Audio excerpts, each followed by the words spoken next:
Well, hey, hi, and hello, everyone. I hope we're doing well today. I am happy to be here. My name is Darby Kirby. I'm a senior wildlife care specialist, and I'm the primary of the Lion Jaguar building here at the San Diego Zoo.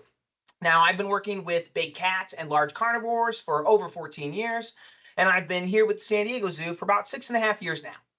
Today, I'm going to talk to you folks about how we were able to improve a lot of our voluntary training with our big cats, specifically our voluntary blood draw and injection behaviors. Now, in the last year and a half, we made a lot of changes in our area. What we've really done is totally rethought our approach to our animals' behavior, how it affects their overall welfare. And it's in this that's really catapulted us forward towards more improved training and more successful training. So, let's get started by meeting the cats of EO. That would be Elephant Odyssey, our area here. And right off the rip, it's your boy. This is Ernest, our male 11-year-old lion. If you're familiar with Ernest, this is a very typical mugshot of our boy. Next would be his sister, his litter mate, Miss Ellen, 11 years old as well, our female lioness. And lastly, our cat at EO would be the notorious Nindiri, our jaguar, female, 18 years old. Now, quickly, I'm going to try and run down through some of our animals' history for you folks. We're going to start with the boy, Ernest.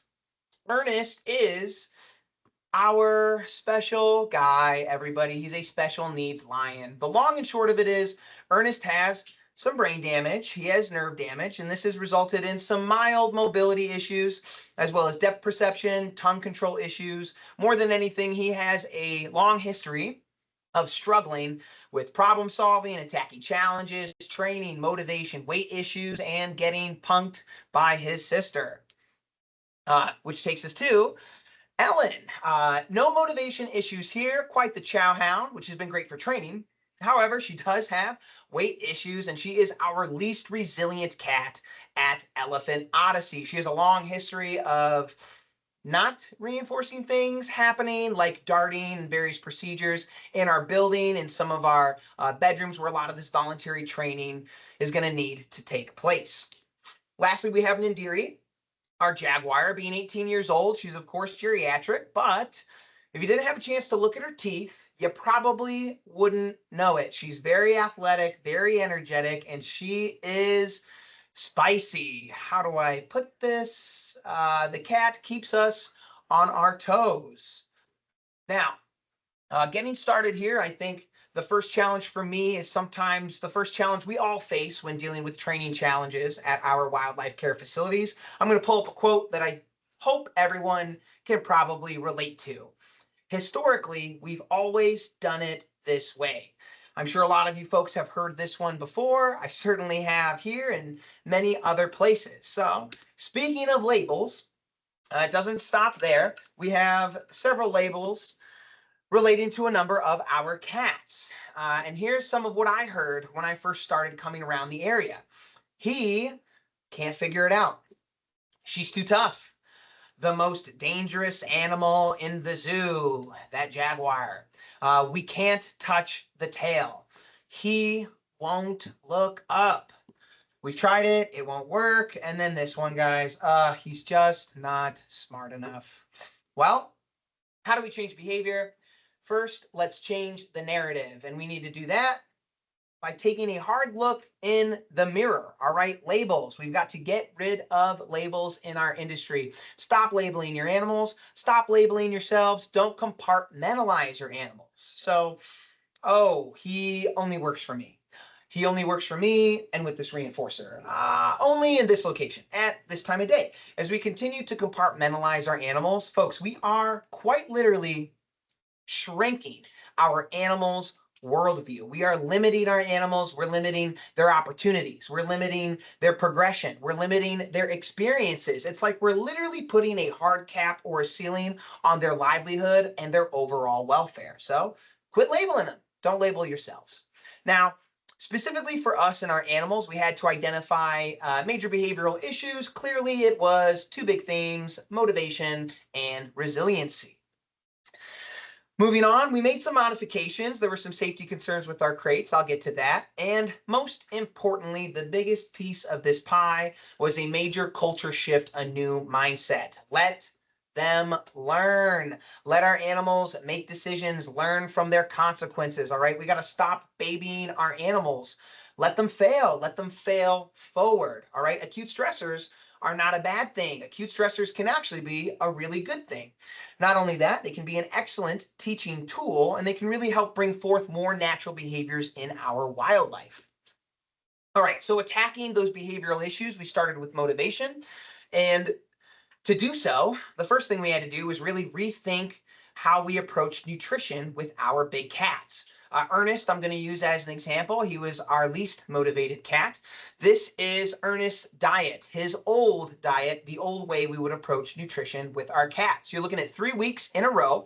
And as you can probably tell, every day looks just about exactly the same. The bulk of his diet is a daily diet that he gets every single day. And then there are some specialty items like whole prey and bone items, which are always fed on schedule throughout the week. So Ernest always knows what his next meal is, and he always knew when his next meal is coming. Here's the thing about lions on the savannah, everybody. They don't know when their next meal is coming. They don't know what their next meal is going to be. They're always trying to seize every opportunity they can in order to survive, as it is survival of the fittest out there, seizing those opportunities. Well, Ernest, knowing what his next meal is and when it's coming, here's the result.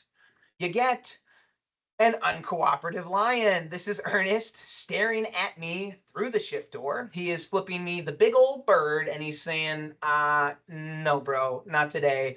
I'm not coming inside. I'm not working. I'm not training. I think somebody's going to put a nice, neat pile of food out for me later. Deuces up. I'll see you then.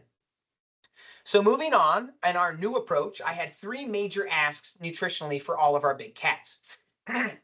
Now, I met with our supervisors, I met with our nutrition team, and our nutritionist, Jordan, was awesome, super supportive, and gave me everything I asked for. The 3 big things were, first and foremost, I didn't want the diets on a daily regimen. I wanted a weekly diet. This is what the cat has to eat in a 7-day period. Feed it out at your discretion so we can vary up our schedule constantly. Next, excuse me, I wanted a range in the bulk of their diet, that ground meat, the Nebraska meat. If you're familiar with large carnivores or big cats, you'll know that throughout the year, seasonally, with weather changes or sometimes breeding behavior, we can see big differences in our animals' motivation, their food drive. So having some leeway to play with can really help us keep our cats very motivated and keep that drive up. So the nutritionist was like, look, he needs to eat at least 15,200 grams in a week. He can eat up to 18,200 grams. And you can see in these 3 weeks here, I have a bottom range, a top range, and then somewhere in the middle. Lastly, I asked for fast days, and most importantly so. I was told yes. I was given 1 up to 2 to use at my discretion. This was amazing, very beneficial for their drive, obviously, their motivation. However, it's also much more consistent with these animals' natural behavior. It's better for their overall gut health as well. And you can see we spread out fast days. We do 1 or we 2, or we do them back to back, sometimes backloading specialty items and creating an experience like you can see at the bottom. The result, look at that, a totally new cat. We have an inconsistent shifter, suddenly a consistent shifter. Now very motivated to come inside, to train, to work, to attack challenges on habitat. And look at that. I certainly think that is a cat that looks up. Now I'm going to skip Ernest's blood draw video in the interest of time. I'm going to show you the female, and the concepts are exactly the same. So that brings us to our females and some of the training challenges we had, especially with dealing in our crates. Now, when I first came on the scene and I was able to observe some of these sessions with cats in crates, I very consistently saw these themes. It was 1 cue, 1 behavior, 1 whistle. So 1 bridge and then 1 meatball, 1 reinforcer. Also, this was a big thing, not reinforcing undesirable behaviors. So what that meant was even if a cat was in a crate, if they were growling or roaring or even just showing their teeth, they were not being reinforced. Lastly, there were safety concerns. We were always shutting the cats in. We were shutting the crate doors because of those safety concerns, and we were squeezing the cats with our squeeze walls as well. This was overall, Nindiri has been living at Elephant Odyssey for over 17 years, and throughout that time, we were trying a lot of these voluntary behaviors with her. In all those 17 years, no one had ever successfully even touched her tail while she was in a crate. Miss Ellen, similar story. So, solutions. This is what we came up with. First, a totally new approach and some new concepts to our training. What I wanted to use and utilize a continuous bridge as well as a terminal bridge, and I wanted this to work hand in hand with a synchronous feed. Now, a synchronous feed is a continuous feed throughout a long duration behavior. Look, we still have an antecedent, a behavior, and a consequence. But during that elongated duration behavior, especially if it can be more of a nuisance to our animals, like a needle poke, this synchronous feed really helps us add value to our reinforcer. It really helps us keep our cats locked in and keeping them in the game. Next, big new theme. If she's in the crate, pay her, all right? I don't care if she's growling. I don't care if she's showing her teeth. If she's in the crate and she's cooperating, we're going to reinforce that cooperation. We're going to continue to reinforce these crates as well. Crate modifications. We're no longer going to be shutting the crate doors on our cats. We're always keeping this voluntary. This behavior, always voluntary. At any point in time, our cats can get up and exit the crate and exit the session. The squeeze wall, we weren't going to be utilizing that as well, at least initially. Now, our Jaguar is very petite. We do need to utilize the squeeze wall to position her to use our windows for our syringes within those crates, but we're not pressing down on her. And again, at any point, she can get up and exit the session. Now, getting to those crate modifications, here's our crate. If you look at the left side of the crate where all those bars are, that would be our keeper hallway. That's where our keepers will be working the cat. This bar in the middle is our squeeze wall. You can see the mechanisms for its movement on the bottom right. And then to the right, you see these big open spaces and the brick wall. Now, hey, don't get it twisted. Our crates were always bolted in and secured to these walls, but our Jaguar, especially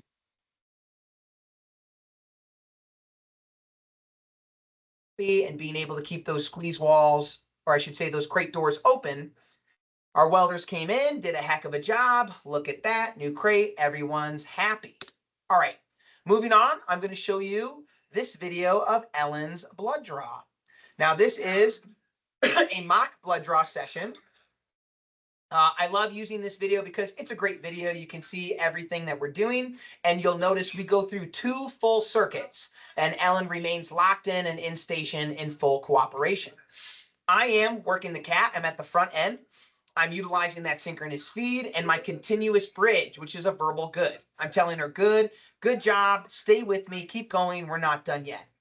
This is my dear pal, Megan, working the back end of the cat and that tail. She's being very clear and vocal with me as to what step she's at, and she's going to give me a clear release cue so I know to hit the cat with the terminal bridge and go ahead and jackpot that behavior.